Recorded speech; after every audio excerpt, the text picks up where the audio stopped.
예, 장혁의 마켓 시그널입니다. 이번 한 주 대응 전략 세웁니다. 한국투자증권 법인금융센터 장용혁 팀장님 함께하겠습니다. 어서 오십시오. 네, 안녕하세요. 이렇게 사태가 이제 마무리되고 끝나는 건지 시장은 뭐 보면 그런 걸 반영하면서 잘 가고 있는 흐름이고요. 경제 재개에 대한 기대감이 커갑니다. 그 이유를 준비해야 되는 걸까요? 오늘은 이제 기대감 얘기를 한번 예. 해보려고 하는데요. 일단 실업률 얘기서부터 한번 해보죠. 이게 우리가 통상적으로 보던 미국의 실업률은 뭐 4%대, 네, 3.5% 뭐 되랬잖아요. 예. 예전에 뭐 한참 올랐을 때도 보면은 뭐 7%, 네. 8%, 뭐 이 정도 수준밖에 기억이 안 나요. 이렇게 뭐 10몇 프로 실업 상태를 지표로 확인한 적은 없죠. 우리가 뭐 최근에 이 증시를 거래하면서. 근데도 미증시가 올랐단 말입니다. 그럼 이제 제일 먼저 생각할 수 있는 거는 뭐 공개된 악재는 악재가 아니라는 거죠. 분명히 못 나올 줄 알았고 이게 한 20% 나올 줄 알았는데 뭐 가이던스도 뭐 16%대 실업률을 예상을 했으니까 뭐 가이던스 대비해서 실업이 좀 뭐 낮았다. 뚜껑 열어보니까 뭐 10대 맞을 줄 알았는데 한 8대밖에 안 맞았다. 이게 호재다. 라고 이제 해석을 했을 수도 있고요. 두 번째 이제 얘기할 수 있는 거는 이게 줄어든 일자리를 가만 보니까 임시 해고가 뭐 상당수더라. 상황 좋아지면은 다시 복귀할 예. 수 있는 이 일자리들이기 때문에 뭐 그렇게 크게 우려할 필요가 없다. 트럼프가 이렇게 얘기를 계속합니다. 왜냐하면 재선을 준비해야 되는 트럼프 입장에서는 지금 정말 큰일 났어요. 죽겠습니다라는 얘기를 함부로 못 하니까요. 그런 부분들이 이제 하나의 뭐 기대감이다라고 얘기들을 하는데요. 여기서 뭐 딴지 가는 표현은 아닙니다만 임시 해고 상태라는 거는 영구 해고로 이어질 수 있는 위험성을 안고 있는 거거든요. 그러니까 만약에 우리가 지금 뭐 미국 락다운 해제에 대해서 얘기를 하니까 뭐 상당 부분의 미 경제 활동은 락다운이 해제 들어간 상태죠. 이 락다운을 해제한 이후에 예전 락다운 시절 때는 바깥으로 다니지도 말고 뭐 출근도 하지 말고 재택근무하라는 거잖아요.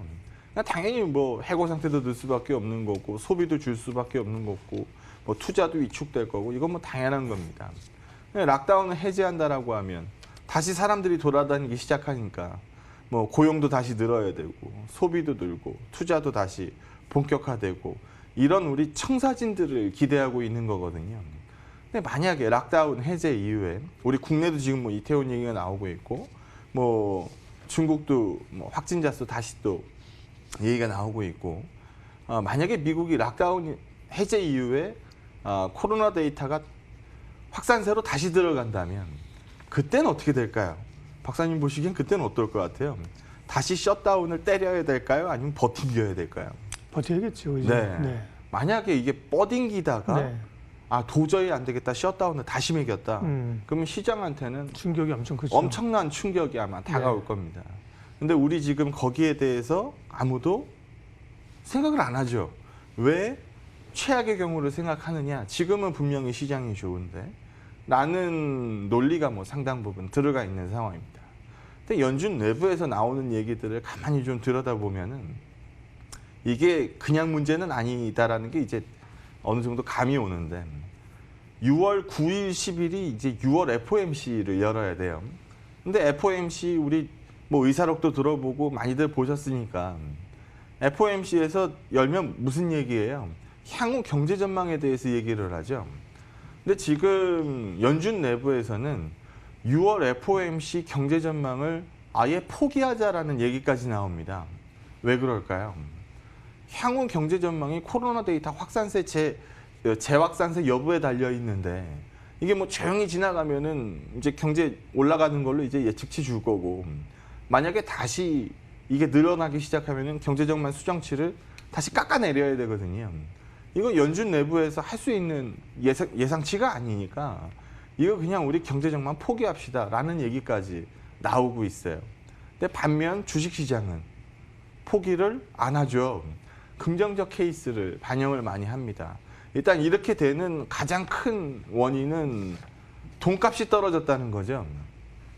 달러를 우리 금융위기 때 한번 이제 뭐 기억을 더듬어 보시면 되는데 연준이 4조 달러에 달하는 재무제표상의 부채를 질 정도로 뭐 긴 시간에 이어서 돈을 계속 윤정기를 돌려서 채권을 매입했었죠.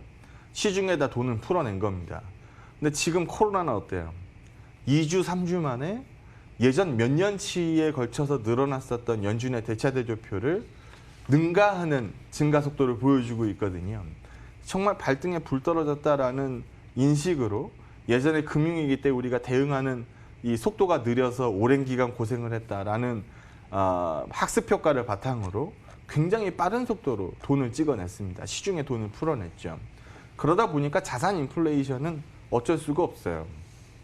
만약에 지금 경제 전망에 대해서 돈 풀어서 경제 전망이 정말 좋아집니다라고 얘기하면 금값 올라가는 속도보다 구리값 올라가는 속도가 더 빨라야 됩니다. 뭐 은값이 그렇죠. 올라가는 속도가 더 빠른다든지. 근데 지금 구리나 은이나 이런 거보다 뭐가 더 빨리 금이 올라요? 강하죠. 예. 금보다 더 빨리 오르거든요. 그러니까 금이라는 거는 이 달러라는 거는 윤정기 돌려서 찍어내면 되는데 금이라는 거는 무한정 캐낼 수가 없으니까 사실 이 떨어지는 돈 가치에 대비해서 반짝반짝 더더욱 빛날 수밖에 없는 게 금이거든요. 근데 금이라는 특성을 조금 더 생각해 보면 이건 대표적인 안전자산입니다. 미 채권도 마찬가지예요. 우리가 정말 불안하게 돌아가면 돌아갈수록 가장 안전한 자산으로 돈은 몰릴 수밖에 없는데 미 채권이 금과 마찬가지인 이 안전자산이니까 그런 쪽으로 매기가 쏠려 버리더라는 겁니다. 그런데 그거와 동시에 대표적인 위험 자산인 이머징 주식 여기가 같이 오른다. 이거는 정말 쉽게 얘기하면은 야 돈값 떨어졌으니까 그냥 자산 인플레이션인 것 같아요. 라고밖에 설명이 안 된다라는 거죠. 그러면은 앞으로도 이 유동성 증가 속도가 계속 나와야 된다는 얘기인데 주말 사이에 뭐 뉴스들 보셨겠습니다만 미국의 5차 경제부양책이 지금 뭐 어떻게 됐어요? 스탑됐거든요. 그러니까 의회하고 행정부 사이에서 협상이 안 된다는 겁니다. 그러니까 풀어내면서도 불안한 거죠. 이거 더 찍어내도 되는 거야? 이렇게 가도 되는 거야? 라는 내부의 목소리들이 나오기 시작했다는 겁니다. 그러면 유동성 공급해주는 속도는 지금 우리 기대감에 대해서는 좀 떨어지는 이 국면을 생각해야 되는 상황이기 때문에 오히려 예전에 주가가 많이 이제 급락한 다음에 돈 풀어낼게요 라고 얘기할 때는 어떻게 보면 의사결정이 굉장히 쉬웠어요. 아 올라가겠구나 라고 생각하면 되니까. 근데 지금은 낙폭을 상당 부분 메꿔낸 자리에서 의사결정을 하려니까 오히려 더 어렵더라는 거죠. 그래서 저는 최근 증시가 어떻게 보면 더 어렵습니다. 얼마 전 증시보다 최근 증시가 더 어려운 것 같아요. 왜냐하면 더 간다에 베팅을 해야 될지 아니면은 여기서 더 가는 건 무리다라고 베팅을 해야 될지 이 의사결정에 대해서 어느 쪽 선택을 해도 고민이 너무 많을 것 같거든요. 그래서 요즘 증시가 어떻게 보면 저는 가장 어려운 증시 아닌가라는 생각이 좀 듭니다. 주가라고 하는 게 항상 선반영하잖아요. 그렇죠. 근데 기대감들을 이미 선반영해 놓은 상태인데 그러면 이제 앞으로의 상황을 앞으로 그렇죠. 상황은 뭐냐? 더 좋아진다에 베팅을 그렇죠. 해야 되는데 그러면 더 선반영해야 되는 건데. 그렇죠. 근데 나오는 지표들을 보면은 그러게요. 야 이걸 더 좋아진다라고 베팅을 할 수 있을까? 오히려 좋아진다라고 베팅했었던 부분이 좀 과도하게 베팅된 건 아닐까라는 우려감이 오히려 더 큰 상황이거든요. 그렇다고 보수적인 입장을 계속 취했던 분들은 또 수익이 그러면 올라가는 시장을 못 따라갔고. 역행하게 되잖아요. 그러니까요. 시장을 역행하면 또 결과가 늘 좋지 않았습니까? 그래서 대표적인 주관적 지표 두 가지를 좀 준비해서 나와봤습니다. 뭐 예를 들어서 뭐 제조업 지표다 뭐다 그러면은 뭐 기준점이 50이니 뭐 기준점이 100이니 이거보다 좋으면은 뭐 기준점 위에 있고 뭐 안 좋으면은 기준점 밑에 있고 이렇게 딱 수치로 나오는 이 객관적인 기준점을 주는 지표들은 오히려 해석하기가 굉장히 쉬워요. 근데 기준점이 없는 지표들 있잖아요. 그거 한번 보죠. 먼저 서프라이즈 인덱스입니다. 물론 기준점 제로인 건 있죠.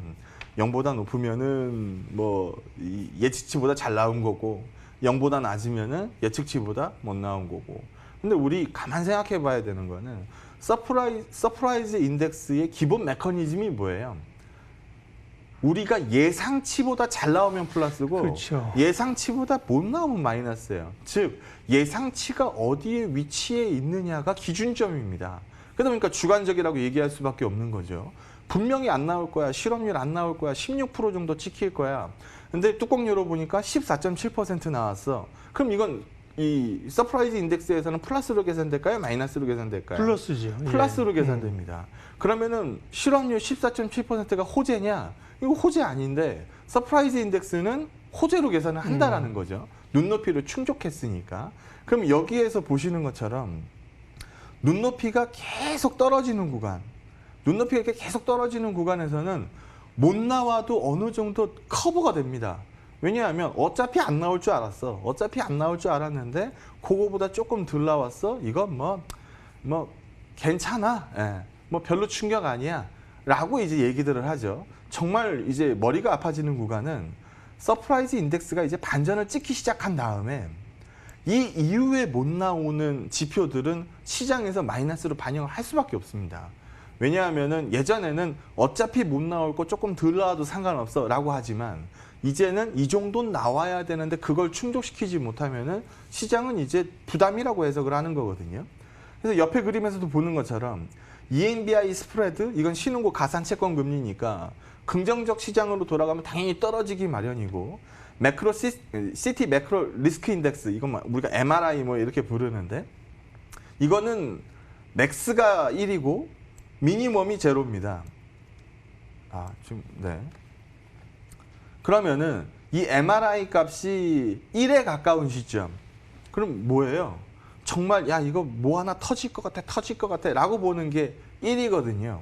근데 여기 보시는 것처럼 정말 시장이 좀 위험할 수 있지 않아요? 라고 얘기하던 그림에서 상당 부분 벗어나기 시작한 그 지표들이 나오기 시작해요. 그러면 그럼 좋아지고 있구나. 그럼 이렇게 생각하고 넘어가면 되는데 주가하고 대입시켜서 비교를 해보면 과연 요만큼 안정세 띈 거에 비해서 주가 상승폭이 적당했냐 과도했냐 라는 다음 질문이 남아버리거든요. 그래서 이런 부분들을 하나씩 생각하다 보면 우리 국내 증시 이제 손 내밀면 2,000포인트가 닿을 것 같은데 그럼 우리 코로나 이전으로 되돌아가는 거거든요. 과연 지금 우리가 재난지원금 뿌려가지고 코로나 이전으로 경기를 되돌려 놨느냐, 여기에 대해서 어떤 누구도 네 그렇습니다라고 대답을 못 할 거거든요 아마. 근데 주가는 네 그렇습니다라고 대답을 하고 있으니까 이런 부분들에 대한 고민이 오히려 더 느는 구간 아니냐. 그러다 보니까 오히려 의사결정에 조금 더 어려워하는 거 아니냐라는 거고요. 어떻게 보면 증시를 구한 가장 큰 힘은 미 연준이었습니다. 미 연준이 제로금리를 선언을 하고 내가 다 사줄게, 뭐 정크도 사주고 내가 다 사줄게 뭐 라고 얘기했었던, 주식 사줄게라는 얘기만 안 했지 다 사준다라고 얘기를 했으니까요. 지금 연준에 기대하는 바는 내년 이 금리가 어디에 머문다라고 얘기를 해. 시장의 기대는 내년 미금리가 어디에 가 있다라고 얘기를 합니까? 제로예요, 마이너스예요? 내년의 가이던스는 마이너스 금리입니다. 미 기준금리가 마이너스에 들어간다. 이게 얼마나 말이 안 되는 얘기인지를 한번 생각해 보시면 되는데요. 이게 들어간다고 좋은 일도 아니에요. 왜냐하면 글로벌 키커런시 달러의 이 이자율이 마이너스다. 글로벌 넘버원 기축통화의 이자율이 마이너스다. 이건 유로의 마이너스하고는 차원이 다른 문제입니다. 그러면 미 달러가 마이너스 들어가 있을 때 우리 원화는 뭐 안정적으로 움직일까요? 절대 아닐 겁니다. 시장은 뭐 안정적으로 움직일까요? 절대 아닐 겁니다. 언발의 오줌 누기식인데 금리 떨어지니까 돈값 떨어지니까 아주 좋습니다. 근데 제로까지 와 있는데 여기서 더 내립시다. 이거는 과유불급 같은 존재가 아마 돼버릴 겁니다. 좋긴 한데 넘치는 건 안 좋은 거거든요. 시장의 기대가 거기까지 가 있습니다. 그래서 이런 부분들을 어떻게 한번 생각해 봐야 되는 거 아니냐. 여기 보시는 것처럼 그대로 나오네요. 연준의 총 자산이 이제 늘어나는 속도를 한번 보시게 되면 이거 정말 어마무시한 속도라는 거거든요. 그럼 이 속도로 자산 인플레이션을 만들어냈는데 기울기를 계속 만들어 갈 거냐? 이거 말이 안 되잖아요. 이게 뭐 상식적으로 말이 안 되는 얘기 아닙니까? 그럼 어느 시점에는 이 기울기가 분명히 누울 거고 눕다 보면 어느 시점에서는 분명히 떨어지는 구간이 나올 텐데 시장은 이걸 기대감을 반영하고 있다 보니 마이너스 금리까지 갈 거야라는 기대감을 반영하고 있다 보니 이거 좀 과열되는 거 아닙니까? 그럼 연준이 어느 정도의 과열까지는 뭐 인정해 주겠지만 넘어서는 과열에 대해서는 분명히 선을 그어줄 텐데 과연 연준이 막아줄 수 있는 한계는 어디냐라는 부분에 대한 고민도 당연히 나올 수밖에 없는 거고요. 여기 보시는 것처럼 신규 주문에서 재고 지수를 빼버린 거, 그럼 말 그대로 정말 판매될 거 찍어가지고 판매되는 거, 이거 보여주는 지표잖아요.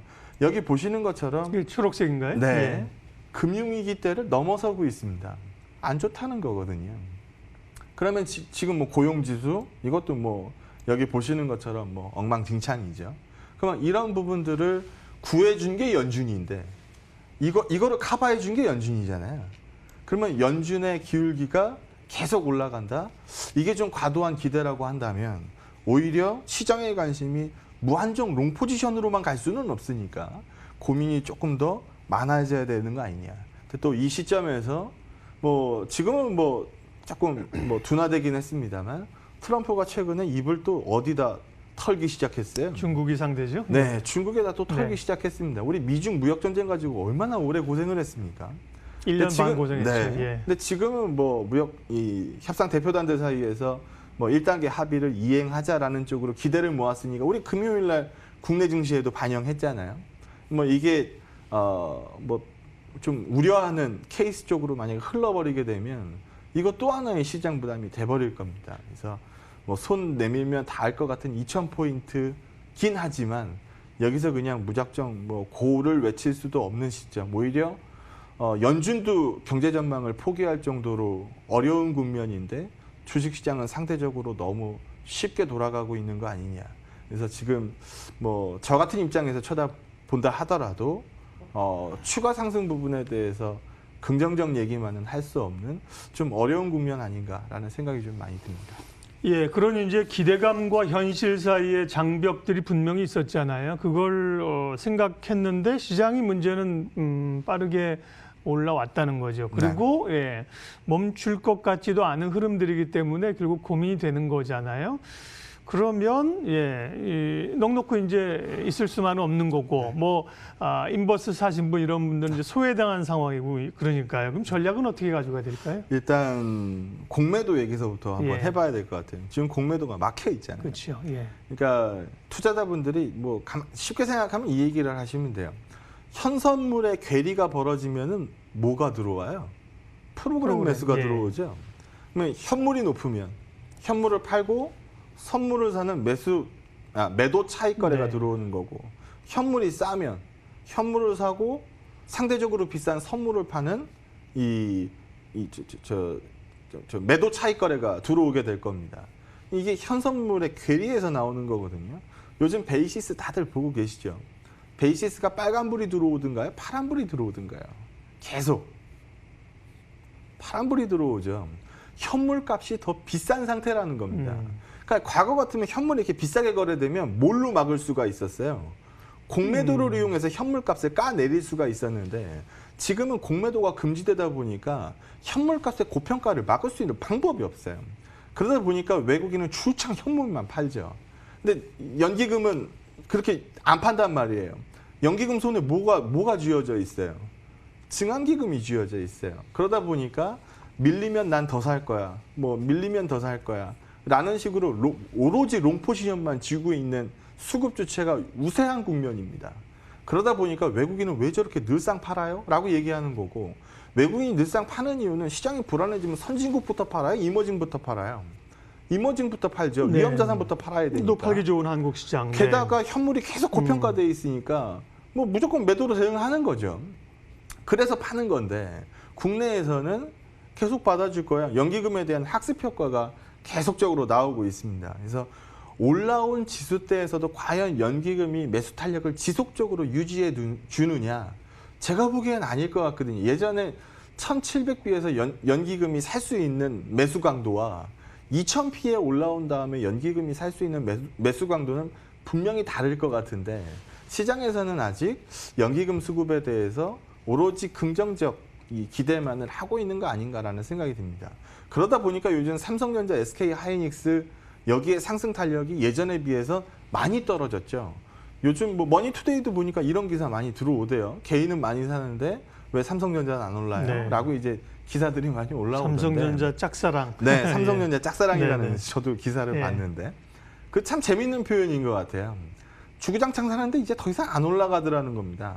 삼성전자, 하이닉스가 올라가기 시작하면 지수 상승 속도가 어떻게 될 것 같아요? 빨라지죠. 어마무시하게 빨라지겠죠. 그래서 지수 상승 속도가 떨어졌다는 부분에 대해서는 인정을 해야 될 것 같아요. 그럼 반면에 요즘 거래소가 잘 가요? 코스닥이 잘 가요? 코스닥이 훨씬 강하죠. 코스닥이 네. 훨씬 잘 가요. 그 얘기는 뭘까요?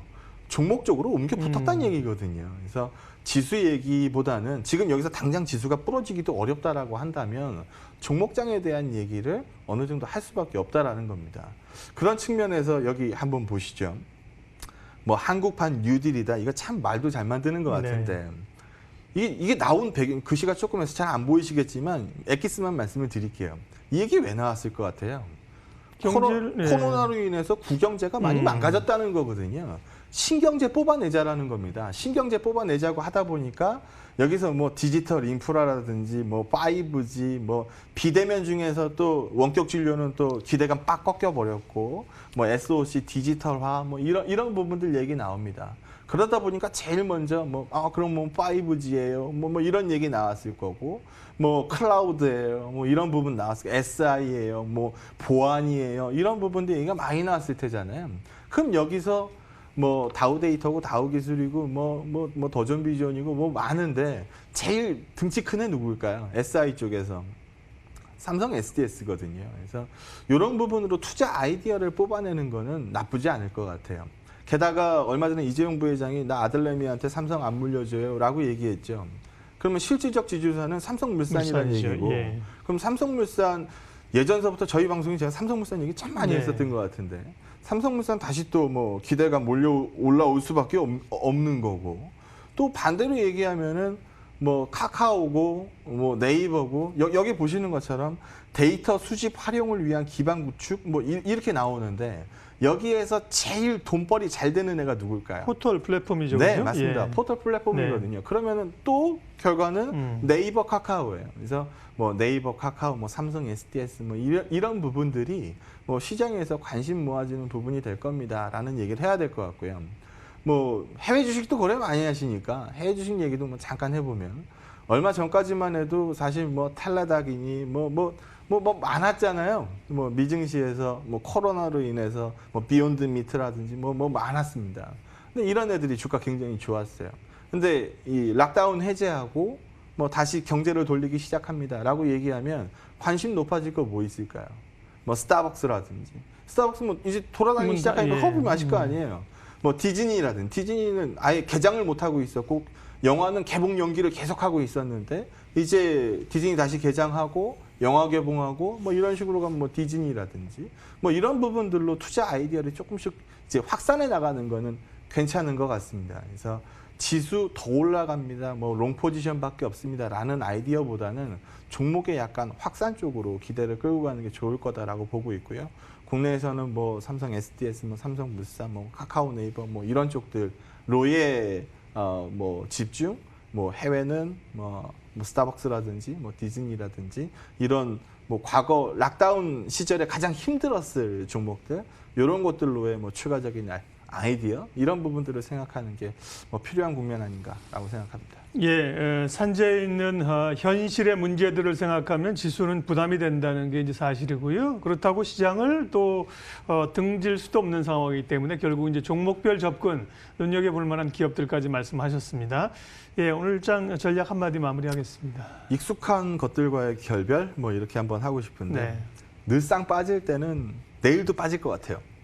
늘상 올라갈 때는 내일도 올라갈 것 같거든요. 네. 이게 뭐 주식시장에서는 어쩔 수 없는 겁니다. 올라갈 때는 오버슈팅하고 떨어질 때는 언더슈팅하기 마련이니까요. 근데 종목에 대해서는 약간 좀 익숙한 컨셉에서 벗어났으면 좋겠어요.